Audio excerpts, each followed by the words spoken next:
Welcome to Talking All Things Business. I'm Faye Waterman, your host, and my guest today is Karen Crombie from Exact Editing. Exact Editing. That's exactly right, and this is what she does.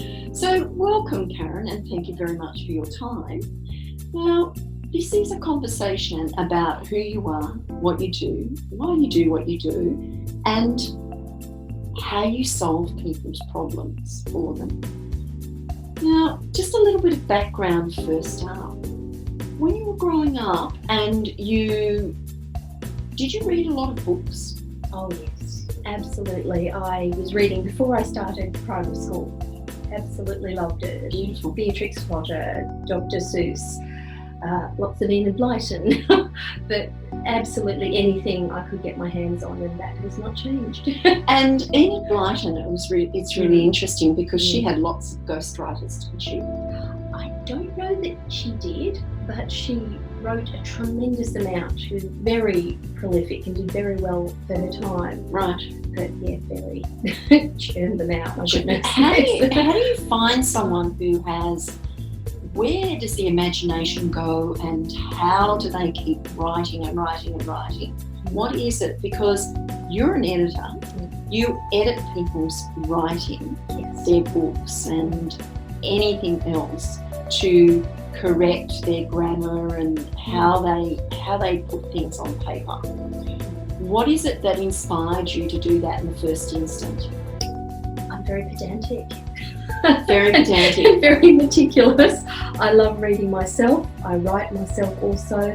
And I will often read a book and say, this is amazing, this is wonderful, but here's a mistake. Here's how it could have been better.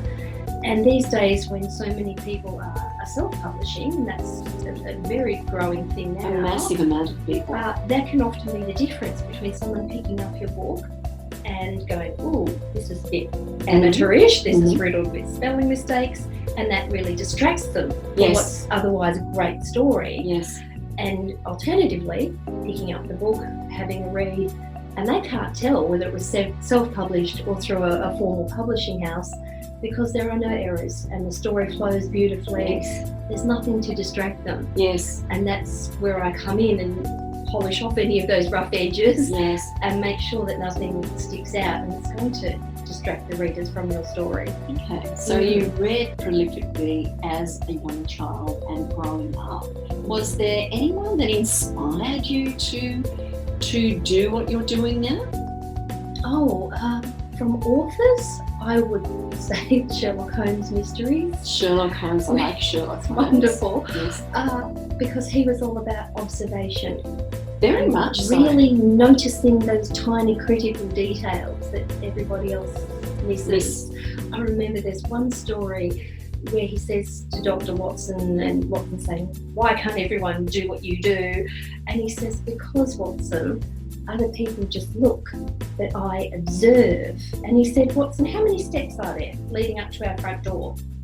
And Watson said, I've no idea. Why would I know that? And he said, but you walk up those stairs every single day. I can tell you there's 12 steps.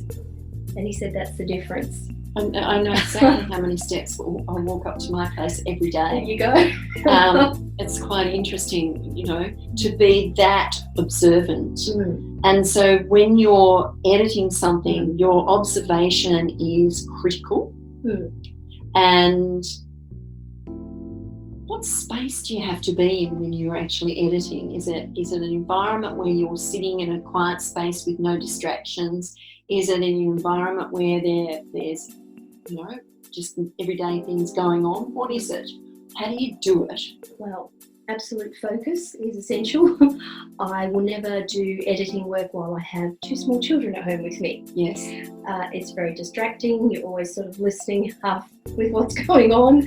So I will never work when they're at home. I give my full attention to the book, manuscript, document, whatever it is, and I give that my full attention. If I have music playing, I try to make it something maybe classical and relaxing, but something that has no lyrics, because your ear's listening to the words in the song and not looking at the words on the page. That's right. Music can be really helpful, but not with conflicting lyrics going on. Okay.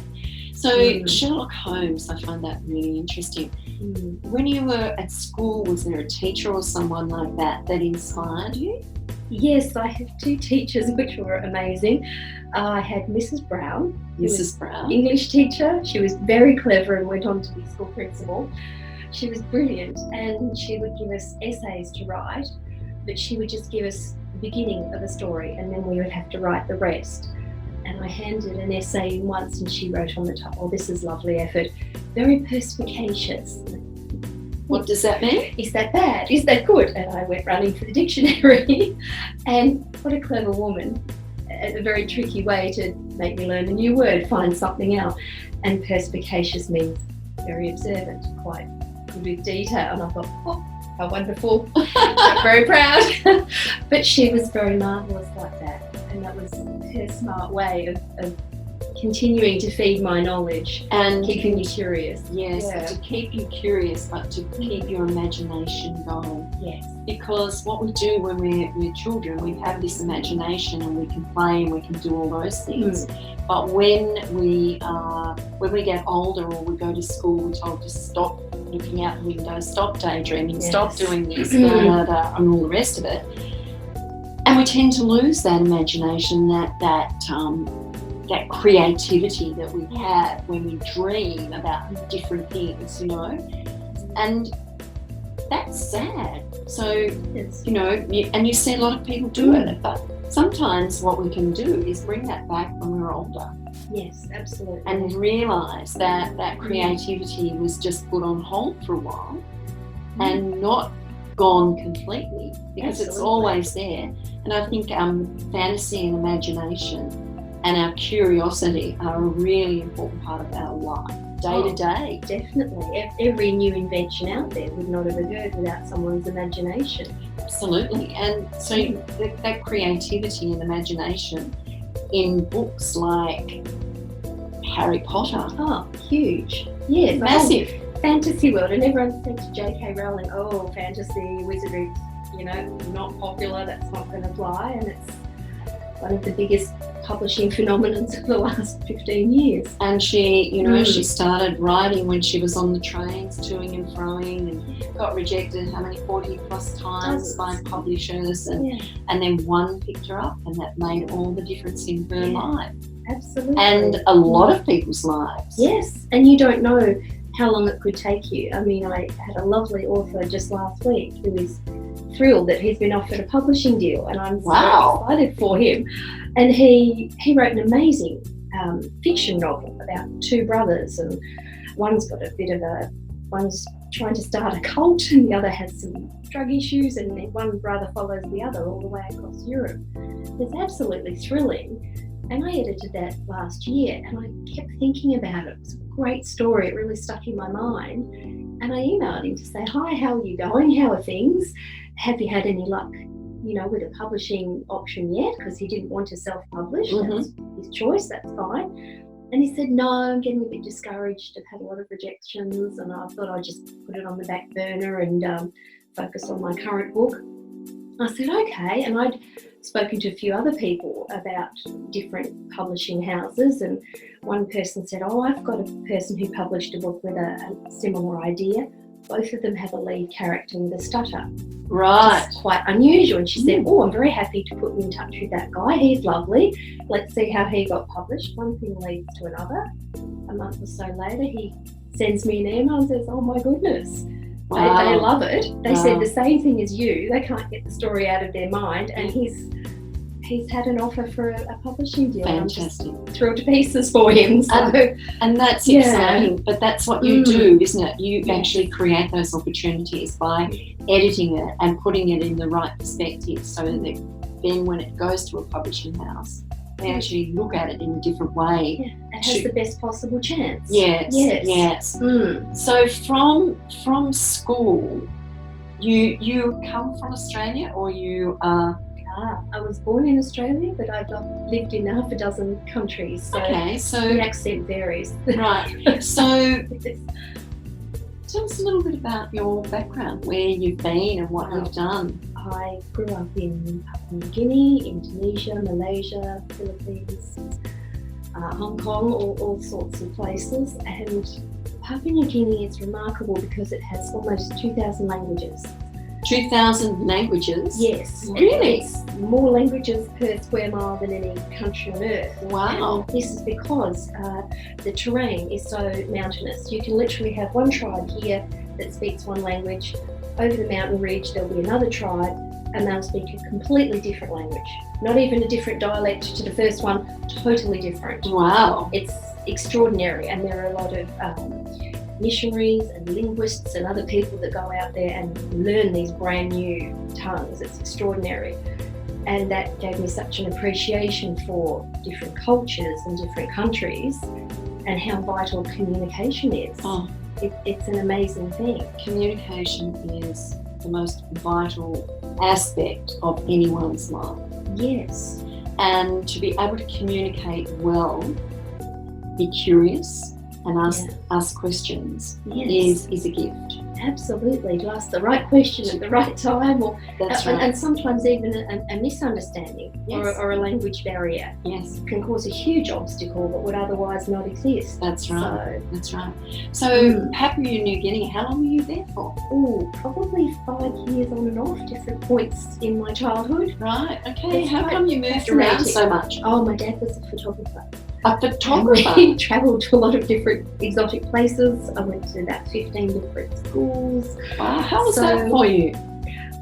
I loved it. I think some people would not enjoy being plucked out of one country, dumped in another, moved from school to school every 6 months, but I feel it really benefited me because I feel that I'm very adaptable. Yes. I will go into any new situation, I will make friends, I will make an effort to learn about the culture or the workplace or the company, Whatever. and I'll make the effort, and I feel that has made me quite resilient and adaptable, and also very outgoing and eager to meet people and eager to hear their stories and interact with others. So I've seen that as a benefit, really. Wow, it's interesting, isn't it? So which was your most favourite country? Oh goodness, I think Papua New Guinea was a really special one. Wow. And how old were you when you were there? I was there as a child, about 4 or 5 years old, and I had a few visits, and then I was back again as a teenager at the age of 14. So a few different visits. Yes, and 14 would be quite an impressionable age for you to see these cultures and see these totally different languages. Yeah.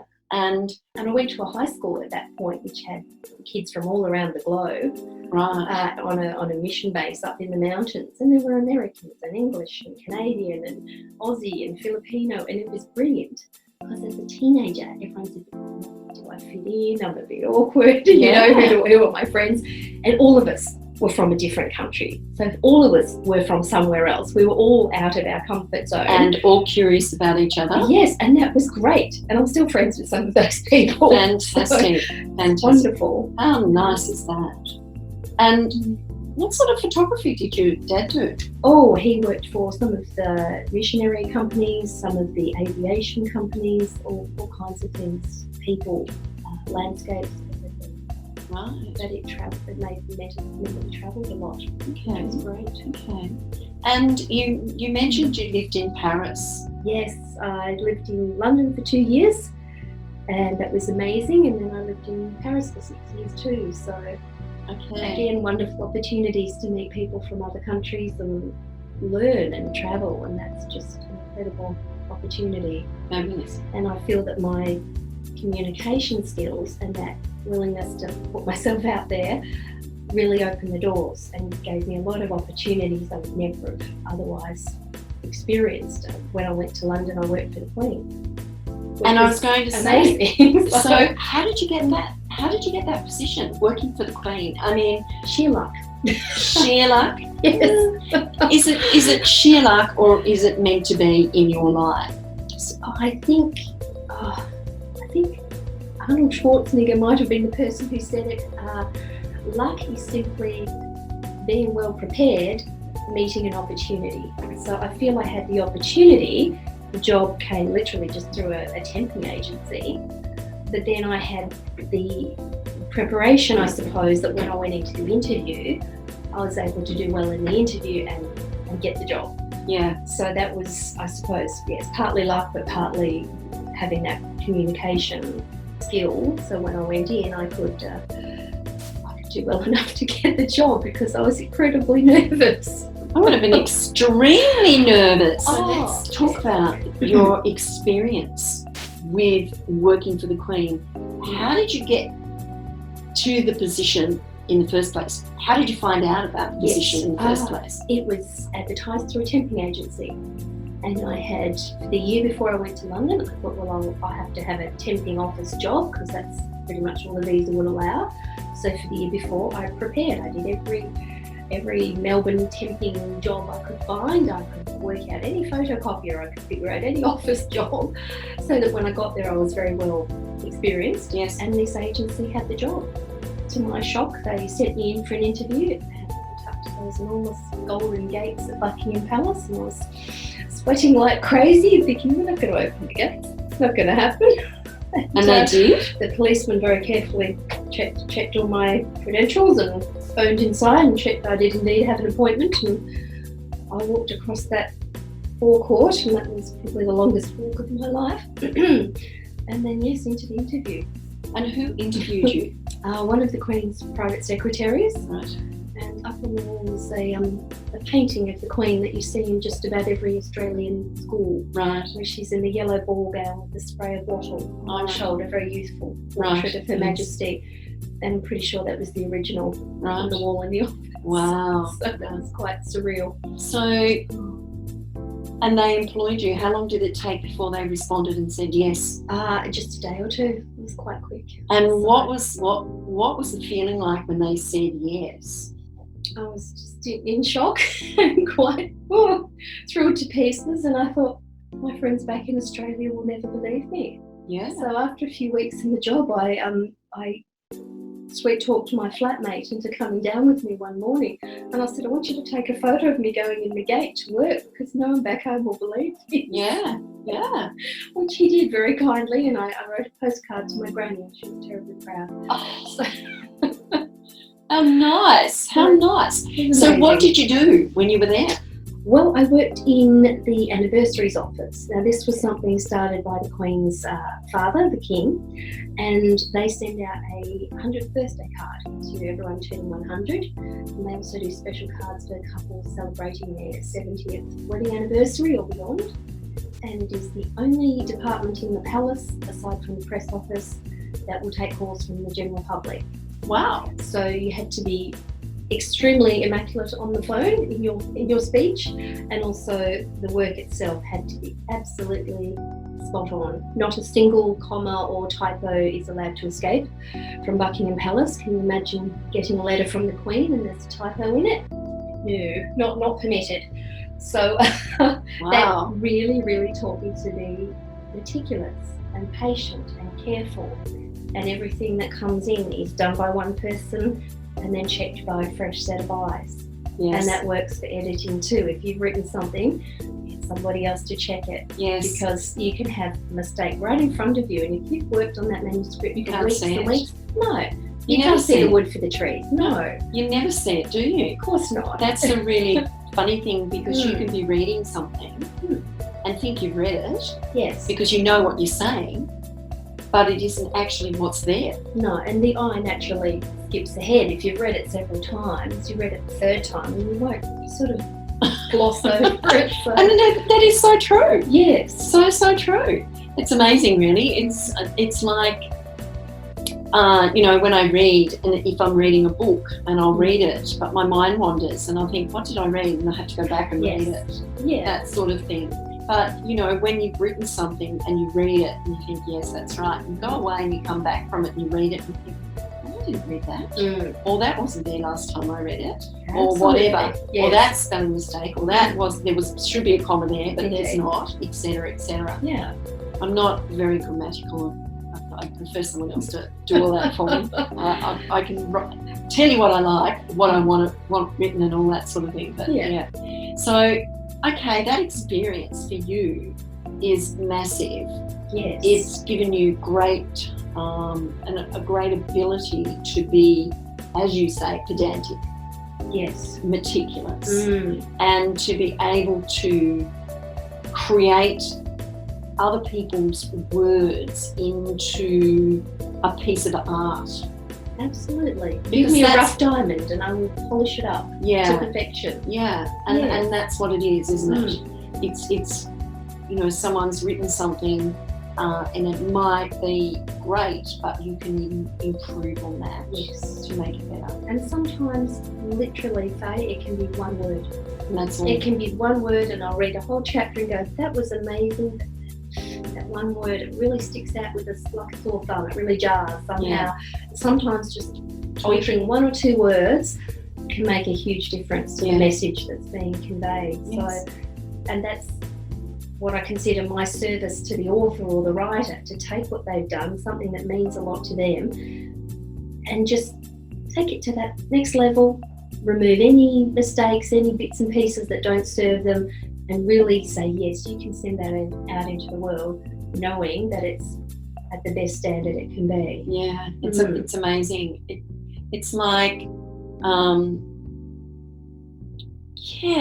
your creativity and everything, and then putting it down on paper into words can be quite drastic. With me, it can be. Just, you know, but... Okay, so how long were you working for the Queen? Oh, quite some time. And then I was with Prince Phillip very briefly, just for a few weeks, when one of his secretaries was off on holiday. Right. So I had the very odd experience of working for the Queen in the mornings and Prince Phillip in the afternoons. So what did you do for him? I was looking after his correspondence, and I was lucky enough that was the week that it was his birthday. Oh, right. So he got all sorts of fun birthday messages, and it was my job to go through all of the post and respond to all of them. And the things I learned. So heads of state get a telegram, Right. and everyone else gets special recorded mail responses. But basically, every person who writes to Buckingham Palace, to any member of the royal family, unless you are a nutter or a stalker who has written something weird, you will get a response.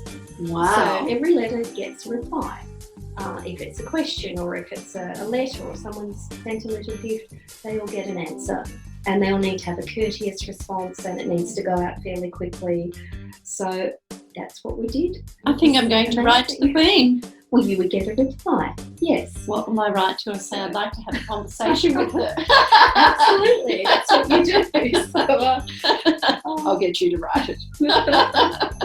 So that she can have a conversation with me. Absolutely. I'll just go and visit her at Buckingham Palace. For tea. For a cup of tea. And yes, tea every morning. Tea every morning. Absolutely. Wow. You know how they do the changing of the guards Yes. at the front? Yes. That's tea time. That's When you hear the music out the front with the band starting to play, oh, tea time, who wants tea? yeah. And that's when we've had that tea break. Wow. Isn't that amazing? Quite surreal. What a great So, experience. yeah. What a great experience to Very be fortunate. able to not only have yourself, but to be able to share that with others. Yes. Yeah. And that is what you're doing, sharing it with others, which is a privilege for us to be able to have you do what you do and give people like us an opportunity to look better and to be able to pursue the things that we want to pursue in our lives and with great credibility. Thank you so much. And I find it's a privilege for me too, because people write extraordinary things, and I feel very privileged to read them. And if it's fiction, I'm often amazed by what they've come up with. And if it's non-fiction, it can often be really personal or intense experiences that they're writing about. And they're trusting me with that. They're trusting me to go, Karen, I've written about something really harrowing that happened to me or something really intense. And I need to handle that really respectfully and carefully. Yes. So I take that as a very big responsibility. Yes, yes. And it's really interesting, isn't it? Because, you know, people develop a trust in you. And this is what this show's all about, developing that know, like and trust in people. And they obviously trust you with their words, and you create them and make them better for them so that then they can share.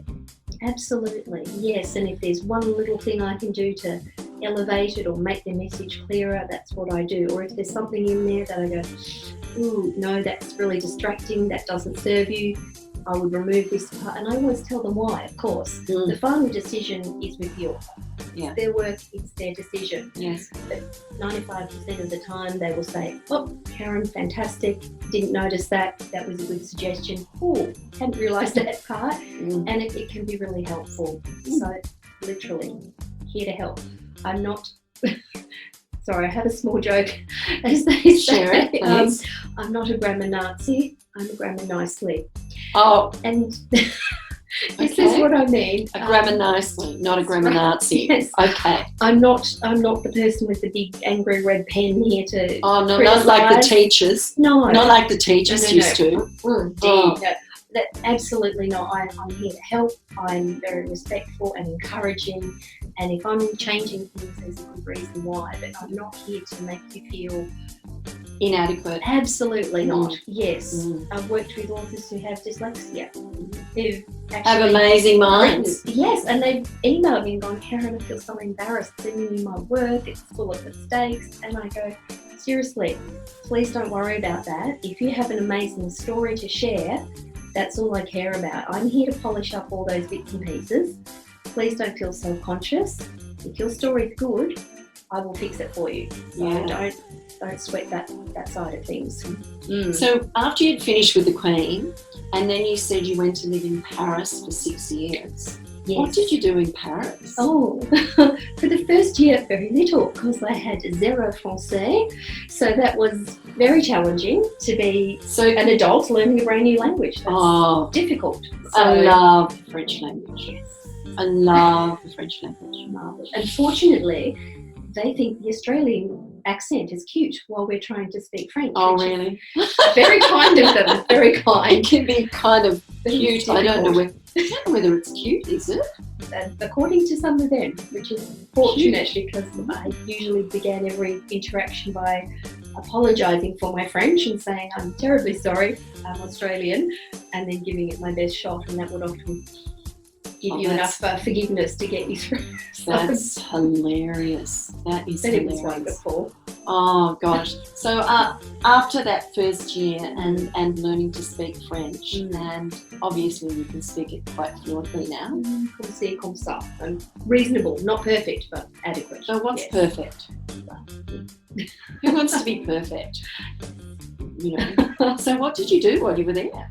Well, yes, after the first year attempting to get on board with the language, I got a job at the OECD eventually, which was amazing. And again, the OACE? Oh, OECD, Organisation for Economic Cooperation and Development. Okay. So sounds boring.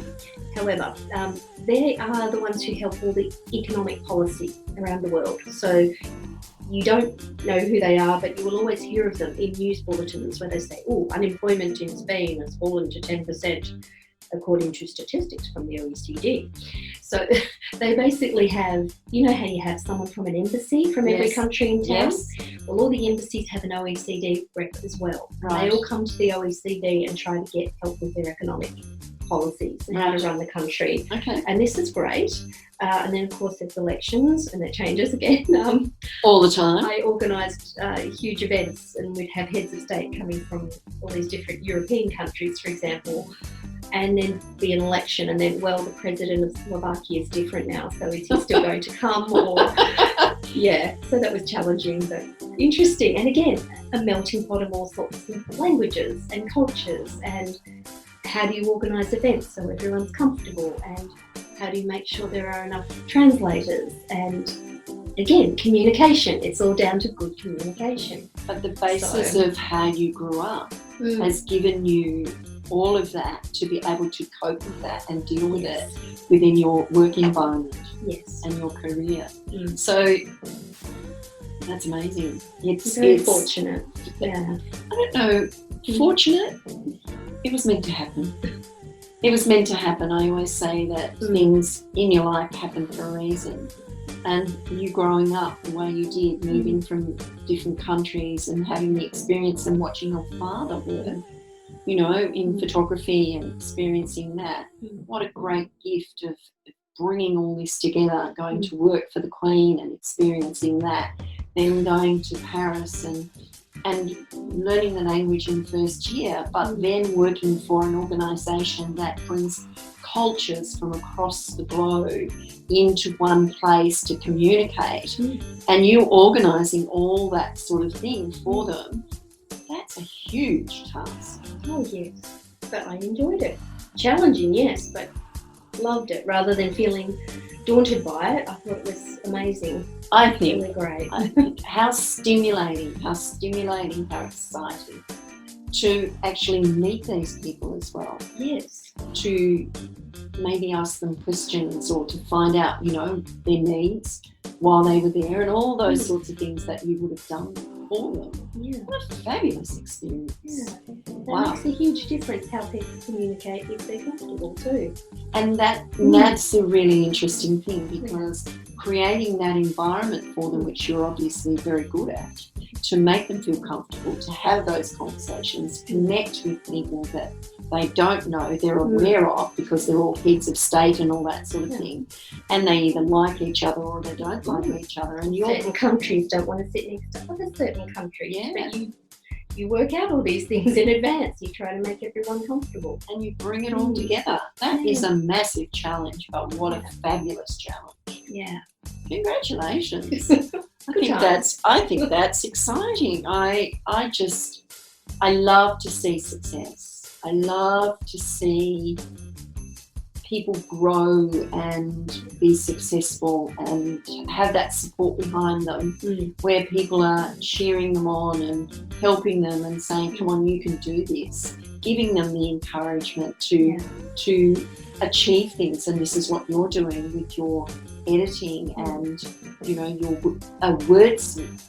Yes. Basically, you're a wordsmith. And so therefore you're helping everyone with their words to bring them out to be successful. So what a gift that is. So you moved from Paris, and where did you go then? Back to Australia. Back here again. Right. And I've transitioned from the spoken word to the written word to the spoken word. So I'm working in that area as well. Because, tell us a little bit about that. Well, before I went to London, I was a speech and drama teacher. Oh. So that was fun. So I worked with children in schools, and then by the time I was in Paris, I did some coaching for adults as well, helping them with the work presentations or speeches, this sort of thing. And again, who's your audience? Is your audience English speaking, or are there several different languages? Do you need to speak more slowly for the translators? These are all things to keep in mind. So after I started my editing business, it was going very well. I was editing quite a few books, and I was lucky enough to be invited along to book launches. And I went to several, and I'd be sitting there going, this is not going well. I know you have a wonderful book. I know you've got an amazing story because I edited your story. I know all about it. No, it's incredible. And yet the speech is not going well. Yes. And I thought, what a shame, because this is your time turning the spotlight. This is your moment to shine, tell everyone about your great story. And the speech is just not working. And I thought, what a pity. So I have begun to offer workshops in public speaking. Beautiful. And I've run several just for authors who have got launches coming up, and I've been doing other ones which are just very practical, broad experience. You might have a speech at a wedding or a presentation at work or job interview, any sort of situation where you need to be communicating clearly and confidently. And confidently is the thing, isn't it? Yes. You communicate clearly, but you've got to have that air of confidence about you. Yes. Which then helps you with that clarity, doesn't it? Absolutely. Yeah. And there is the practical side of the body language and how you hold yourself and how you speak, and very practical things you can do to conquer your nerves beforehand, because the more important the occasion, the more anxious and nervous you can become beforehand. So some suggestions that you would have for someone who was going to, speak at a book launch or speak at any events and things like that. What sort of tips would you give them? Well, I start at the very beginning by saying, who's your audience? Who are we speaking to here? Because a group at a book launch is completely different to a charity event or a wedding or a school night or a business presentation. So very start, who are we talking to? Then how long have you got to speak? And then we go from there. And the most important thing, great opening. A great opening, because if you haven't attracted them within the first few seconds, you've lost them. Yeah, it sounds harsh, but you need to convince them why they should care, why they should listen to you in those first few moments. Yeah. So again, part of that first impression is how you look, how you stand, confidence, how you hold yourself before you even open your mouth. That's right. I mean, I say also comfortable clothing, elastic, be comfortable. If you have a sore back, don't wear high heels. You need to be confident, you feel you look good, and then you've got a good head start. It's that, when you walk into a room and people stop to look at you because you've created that presence, and that's what you need to be able to do when you walk out onto stage. People, if they're talking, will just stop immediately because you've attracted their attention. Absolutely. And that's a very difficult thing to do if you lack confidence in the first instance. Absolutely. And if you're not prepared. Oh, goodness, yes. You've lost them.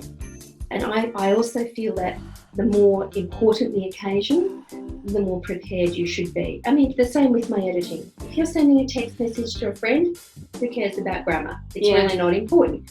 If you are publishing a book that thousands of people could potentially read, you want it to be perfect, right?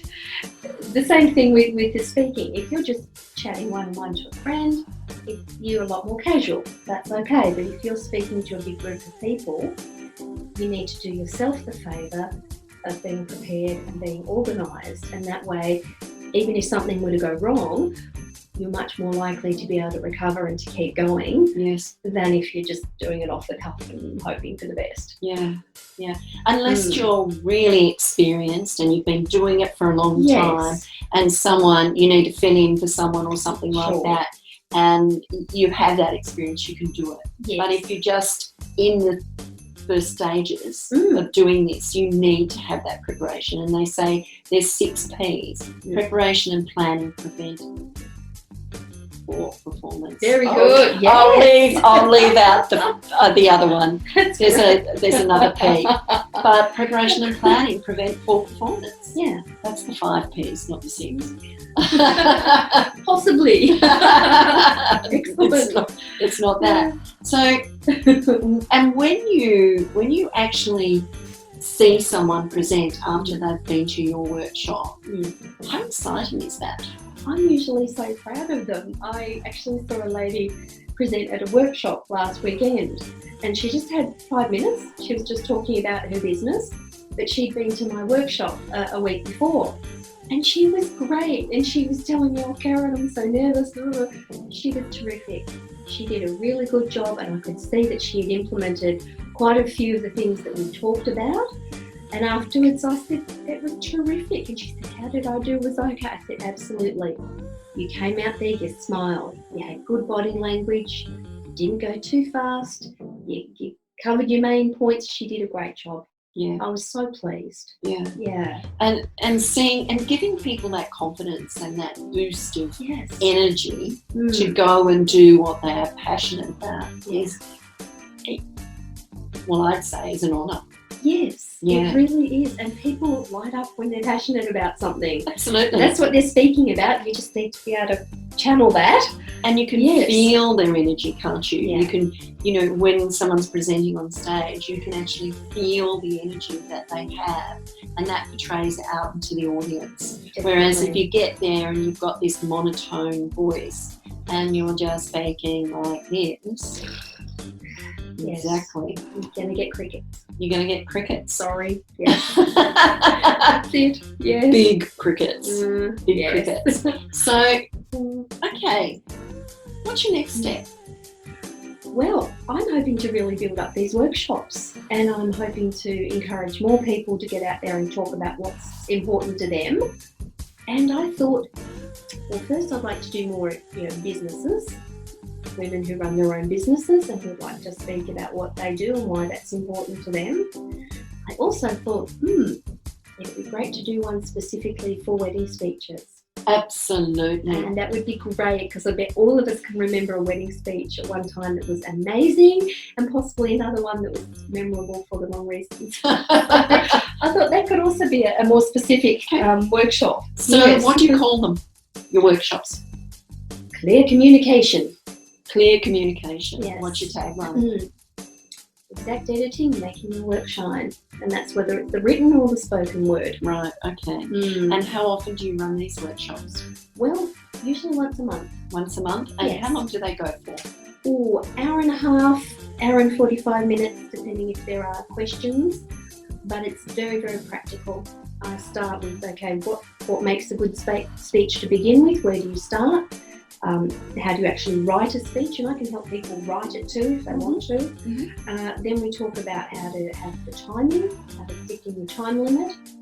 And then we move on to all of the practical ways you can practice. Are you going to have bullet points? Are you going to memorise the whole thing? Are you going to read aloud? That depends on people's comfort level. Everyone's different.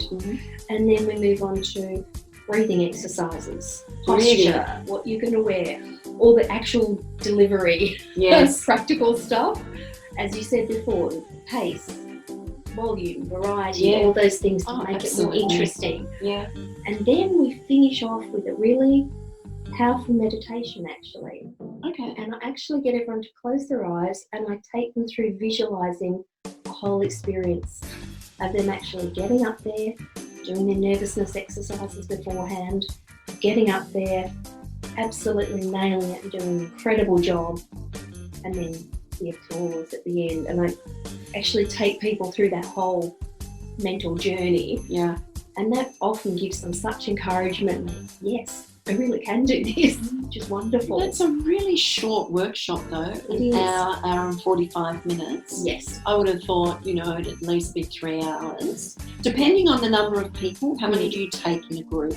Well, we usually do 10 or less, just to keep it quite intimate. But I am going to be offering a 3-hour one, as you say, where there's a lot more time to do each of these exercises, a bit more practical, and give people a bit more time to practice, and that'll be like When's your first one? Well, I'm doing one the second last week of November. Okay. Do you have a date? I'm looking at the Thursday night. I believe it's the 20th, 21st. Okay. Yes. Beautiful. Resist the urge to look at the phone and check dates. Goodness. Okay. So if you were to give 3 tips for anyone who was writing a course, writing a book, poetry, writing a speech, doing any of those things, because they all have to be written, then spoken, what would you say to them? I think for a speech, a book, or any written piece, you need to have a great opening, strong opening, and a memorable finish. Yes. I think that is so important, because with a book, you want to grab people in the first few pages. With a speech, same thing, you want to grab their attention in the first few minutes. And the same thing at the end. At the end of a speech, you want your last few words to be ringing in people's minds, and that's the thing that they remember as they walk away. When people close the book at the end, you want that final paragraph to be sticking in their mind and go, oh, that was such a great ending. That was a wonderful conclusion. So that's what I would be saying. Strong opening and a good conclusion. I think is equally important. So much so it's like writing essays, isn't it? Yes. So if you have a strong a strong beginning and a strong ending, and I would say that a lot of the professors, if you haven't got a strong beginning, they don't finish reading the rest of it. And I know this from experience. I'm not saying anymore, but yeah. So workshops. it's more like drama, isn't it? It can be. It's Yeah. because your presentation is actually giving your body the position and the confidence to portray a character. And whatever that character is on stage, it doesn't really matter as long as you grab the audience's attention. Absolutely. And I'm afraid so many people start their presentation or their speech with very dull, good morning, ladies and gentlemen. It's very formal, but it's kind of dull. Or they walk on and apologise. They start by apologising. Oh, hi there. Sorry, everyone. I'm a bit busy this morning. Really? No. Walk on out. And I would say, unless you have terribly bad news or you're there to fire every person in the room, I advise starting with a smile. Literally walk out, take a moment, take a deep breath, make sure everyone's, go to their tent, and smile. Then you launch into your opening. Yeah. You take that moment, take a deep breath, and then you deliver that first line.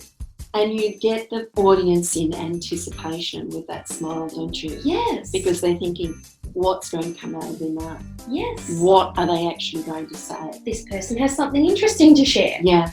That immediate first impression. Yeah. Instead of shuffling on with your shoulders down and you're talking down, no, don't apologise for your presence. No, You've never. got something amazing to share. You walk out there, you own that stage. Be proud. Take your spot, take your moment, take a minute, take a deep breath. It's okay if you're nervous, that's all right. And then speak that opening line like you mean it. Absolutely. Oh, Go from there. That's so exciting. So anyone can come to you. How do they connect with you? How do they find you? Right. I have the website, of course. Okay, so what is your website? exactediting.com.au. Right. I'm also on Facebook, Exact Editing. And Are you on LinkedIn? Yes, I am. Right. Yes, indeed. Right. Karen Crombie on LinkedIn. And if you go to the website or you go to Facebook, people can send me a message if they would like to have a chat beforehand. I don't charge for a chat on the phone. We can discuss if they're writing a book or if they're writing a speech or what exactly they'd like help with. We'll have a chat first and see what their goals are and what they would like to achieve. Beautiful, beautiful. Well, thank you, Karen, for this time. I've learnt lots. Now, thank you. I'm Faye Waterman, your host of Talking All Things Business. We will be back next time, but I would like to say thank you to Karen for her wisdom and expertise. And until next time, bye for now.